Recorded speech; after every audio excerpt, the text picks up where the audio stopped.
I throw these Maybach keys, I wear my heart on the sleeve. I know if we the new slaves, I see the blood on the leaves. I see the blood on the leaves. I see the blood on the leaves. I know that we the new slaves, I see the blood on the leaves. But, you know, when you hear about slavery for 400 years, that sounds like a choice.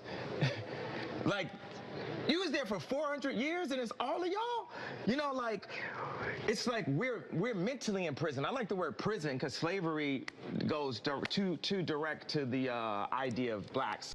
Yo, slavery's always went on in some form. Right now, you got sex slavery, sex trafficking going on right now.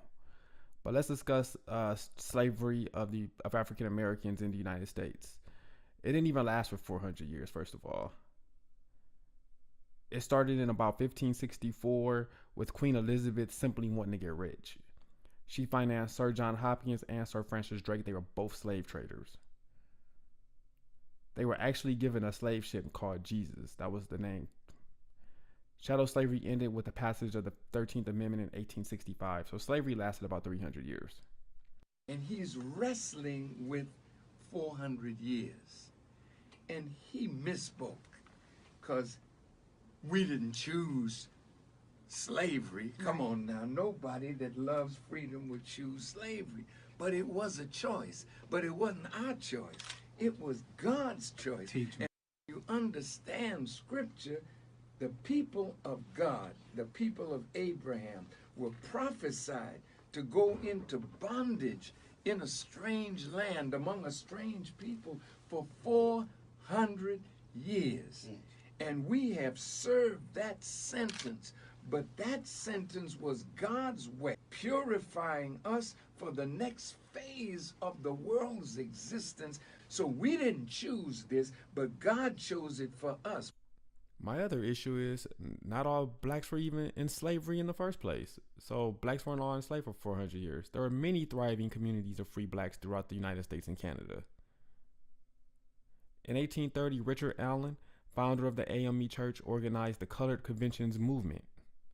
It was a black political party in the 1830s. Kanye West was on TMZ, basically alluding to the fact that he thought slavery was a choice. Do you? You think it's a choice? You think somebody chose this lot in life? You think somebody chose to be dehumanized, chose to be taken from their homeland and murdered by the millions, chose to be disfigured and raped and dehumanized, chose to not know their names? When you hear about slavery for 400 years, that sounds like a choice. Like, you was there for 400 years and it's all of y'all? So 400 years of slavery was a choice. Let's take a look at some of the choices. Number one, freedom or death. David Walker was born a free man in Virginia in 1796, but due to horrible conditions, he chose to move. In 1829, he published the famous David Walker's Appeal. He gives clear choices. Wish to be just as our Creator made us, and no avaricious, unmerciful wretch has any business to hold us in slavery or to make slaves of us. However, any man that will not fight under our Lord in the glorious and heavenly cause of freedom ought to be kept along with his children or his family as a slave or in chains. David Walker is quite clear. Any man who won't fight for freedom deserves to be a slave. Choice number two, go to Florida.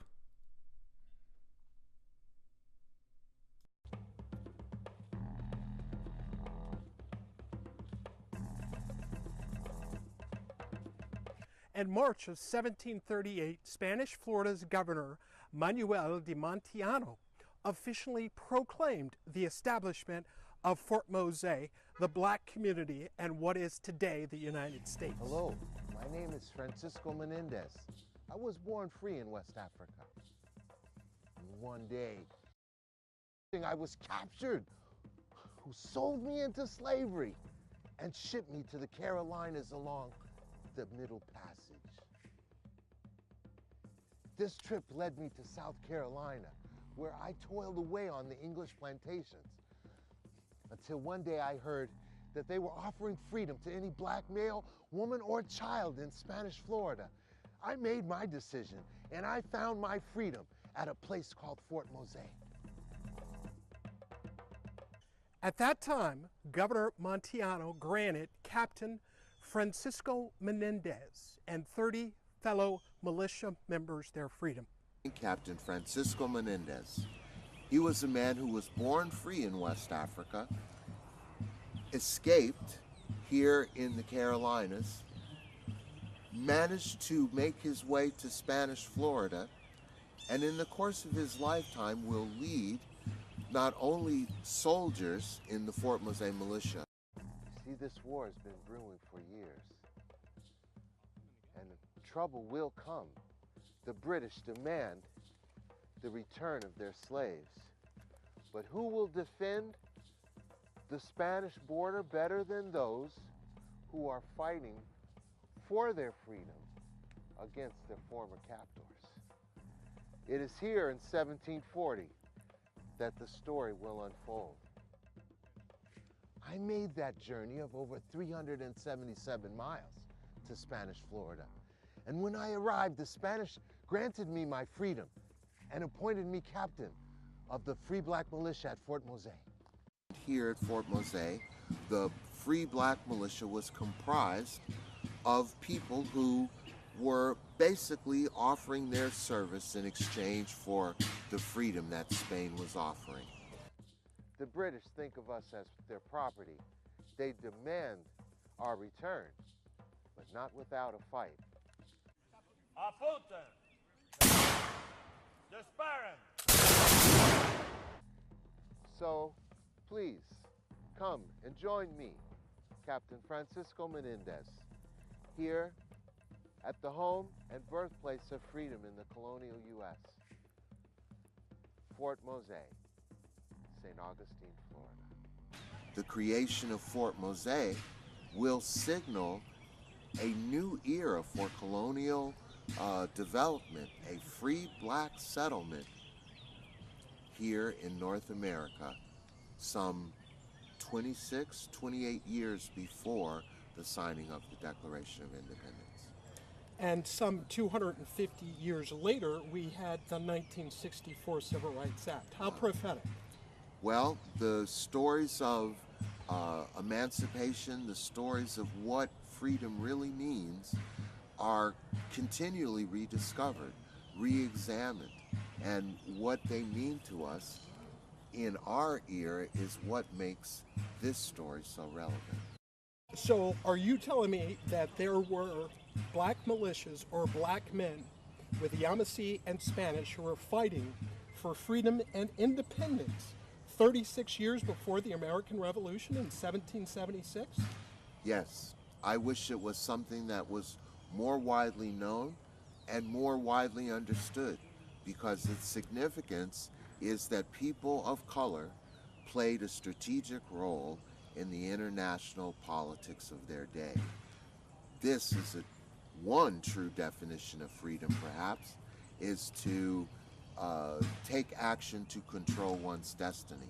People were taught how to think, we're taught how to feel. We don't know how to think for ourselves. We don't know how to feel for ourselves. People say feel free, but they don't really want us to feel free. And I felt a freedom in, first of all, just doing something that everybody tells you not to do. Like, you can't do it for this reason, you can't do this for that reason. So, and you know, I'm not coming up here to justify anything.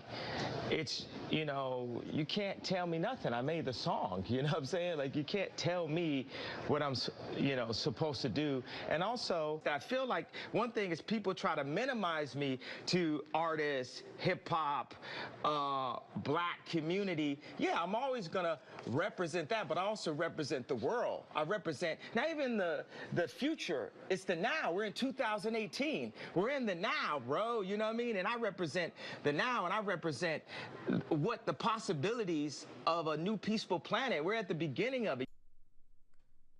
Choice number 3. Okay, let's go through some alternative news, history you didn't learn in school stuff right here. In 1772, the Somerset case was heard in England. It was ruled by Lord Mansfield that slavery wasn't supported under English common law. So this happened in England. Many historians believe Lord Mansfield was influenced by his black niece, Dido Elizabeth Bell. Yeah, Lord Mansfield had a black niece. The Somerset case fueled anti-British and separatist feelings in the slave-owning American colonies, resulting in the American Revolution. So basically, Britain was leaning towards getting rid of slavery, so Americans had a revolution. So what happened was, during the American Revolution, the British actually offered freedom to slaves who fought for England. Thousands of blacks fled the American South, joined up with the British, went to Canada. Many even went back to Africa. Check out the movie, The Book of Negroes. So this is all about violence. Was there any non-violent choices? So let's take a look at that. Many slaves simply worked extra jobs, saved money, and bought their way out of slavery. Yeah, that was possible. Some slaves ran away on the Underground Railroad. You hear about that in school. In 1831, Thornton and Lucille Blackburn, they simply saved up some money, bought some fake passes, and sailed to freedom. After the American Revolution, many slaves went to court and just started suing for their freedom. Like y'all putting all this freedom stuff in your constitution, I'm gonna sue you. In 1781, Elizabeth Freeman sued the state of Massachusetts in court and won her freedom. Her case ended slavery in Massachusetts. My favorite dude is Henry Box Brown. He literally got in a box and mailed himself to freedom. That's gangster. There are thousands of untold stories of blacks choosing and obtaining freedom. So let's stop the slave narrative. These examples should serve and motivate African Americans. We need to stop telling African Americans that they should forget about slavery and they need to move on. We can do both. We can know about our history, and we can also realize that from that history, that we don't have to be held to that we can aspire to go beyond that we can be great as well. You're choosing to enslave people's minds. You're choosing to not let the truth be free. Don't hate at me. Want me to stay at ease. Fuck you and your corporation. Y'all niggas can't control me. I know that we the new slave. I know that we the new slave. I'm about to wild the fuck out.